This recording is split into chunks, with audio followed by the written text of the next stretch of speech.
Year from the Horror Debate. I am Jeff Rowdy Jake here, and alongside me, as always, Michael Mandy. And this week we are going to be debating in honor of the new year, New Year's Evil from 1980. God, was it ever. Directed by Emmett Alston and starring Roz Kelly. Now, if that name doesn't sound familiar to you, you might know her as Pinky Tuscadero from Happy Days. Remember when Fonzie and her were riding in slow motion? That was like the only girlfriend he had in the whole show. And she always wore pink. And you gotta love the Fonz. She's Pinky Tuscadero. You gotta love her. You know. You gotta love her. I don't have to love this, but you gotta love her. Oh, no. Yeah. So New Year's Evil, okay? Now, the premise is that every hour on the lead up, starting at like 9 o'clock. Yeah, 9. Well, the first killing was a gimme. Yeah, that was just to get her attention. Right. And she's like the host of like a New Year's Eve rockin' punk and new wave countdown thing. But those bands were good, weren't they? Oh, well, we're not into that. And I ran. And yeah, one of the I'm sorry. We're like the flock of seagulls. You know, this was 1980. You know. Yeah. It was like, it wasn't really punk. It was when punk was turning into new wave. Right. And but anyways, so every hour. On the hour, when some time zone is hitting. See, at first, when I read this and said the killer's killing people in their different time zones, and I was thinking, well, it's the first guy in the movie that has a private jet. Right. You know, I killed someone in New York. Going and from now zone to zone, yeah. But no, here, it's just he's killing someone at 9 o'clock. Did you love the voice, though? Oh, man. Did you dig the voice? Look at this. He calls in, because it's a call-in countdown show. He never gets a busy signal, and he always managed to get through, and he's got this, it looks like he's playing a harmonica, but he's like, you know, my name is Evil. No, it was, my name is Evil. Jeez, I thought it was from SpongeBob SquarePants. Yeah, I could have provided the voice. I think I hit it pretty much spot on there. You know, it was bad. It was what's the dude's name on SpongeBob? Captain? No, I don't watch it. I have no idea. Mermaid Man. Oh, Mermaid Man. Okay. Evil. What about the killer kind of looked like the dude from 48 Hours. You know, that was like with Hans. Billy Bear, the big Indian dude. Yeah, you did. I thought he looked like Jan Michael Vincent. You think everybody looks like Jan Michael Vincent? You sure as hell don't look like Jan Michael Vincent. Come on, look at this. This guy was straight out of 48 Hours, man. Right. But same hairdo, same face, same body structure. I was like, man, where's Eddie Murphy? You know, if Eddie Murphy would have been in this movie, it would have been better. But as it stood, we had Pinky Tuscadero. And not that she was bad. I mean, I thought she was okay. The whole script was just... But it was a mess. Yeah. It was a mess. Okay, so let me get this straight, though, because we're probably going to spoil this, because this is really hard to find. I mean, okay, so her assistant was the gimme. Correct. Okay, then at 9 o'clock was the nurse chick lady. Correct. 10 o'clock, he had the twofer at the liquor store. And I love twofers. But then he didn't do an 11 o'clock one. He spends like 20 minutes messing around with the elevators and could patch panels and he had to like get past the cop. This cracked me up. Because he had to get past this fat cop. Yeah, because they got get a fat into the cop hotel. guarding the entrance to the hotel because no one can come in or go out. He knocks the dude over the head with a brick, knocks him flat. You have to realize this cop is fat.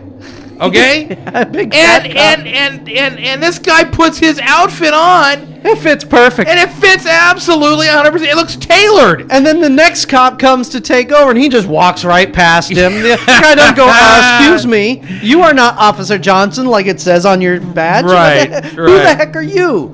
He just walks right on in. I mean, I kind of dug the premise of the whole thing. A guy killing someone on the hour for the final 3 hours. It's original. Right? I mean, we haven't seen that before.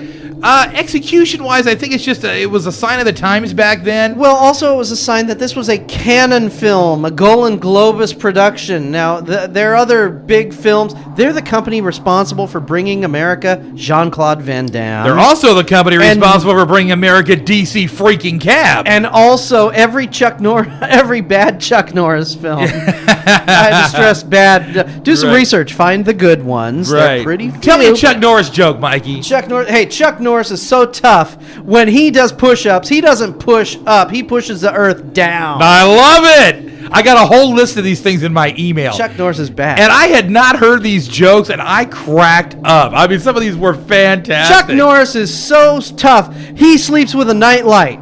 Not because he's afraid of the dark. The dark is afraid of Chuck Norris.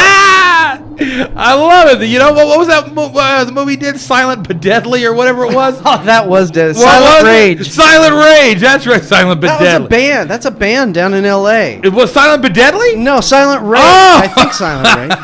I think that was the dude that was in Hard Rock That Zombies. sounds like something Queensryche would have done. Silent Rage. Is that, am I right? I don't know. Okay, well, I'm anyway. not into Queensryche. All right. Queen So, of the Ride. I'm not into that opera stuff. Okay, well, anyway. So Tara's gonna hate me though.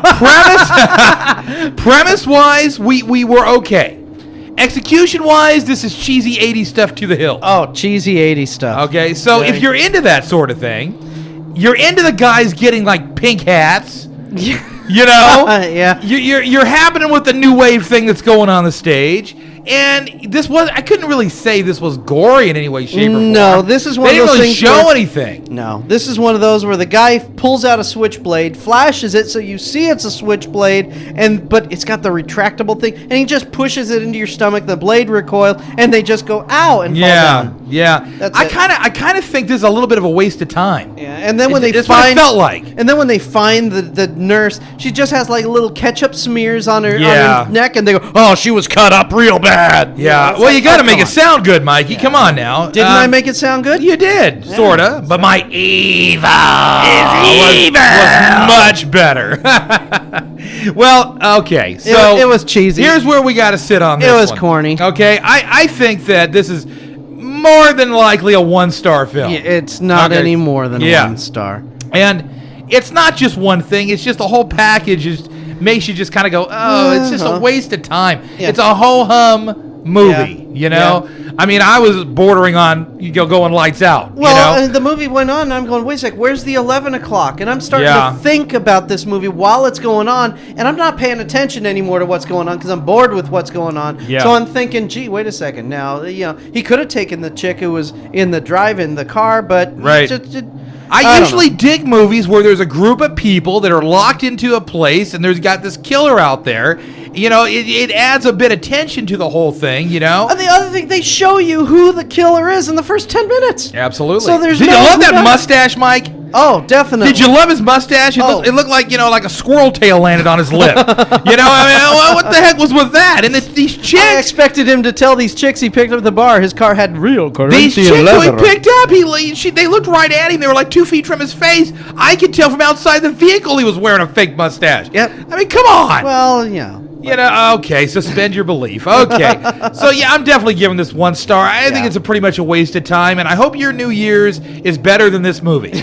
Right. I'm Michael Mandy. He's Rowdy Jeff. We'll talk to you next week at the Horror Debate.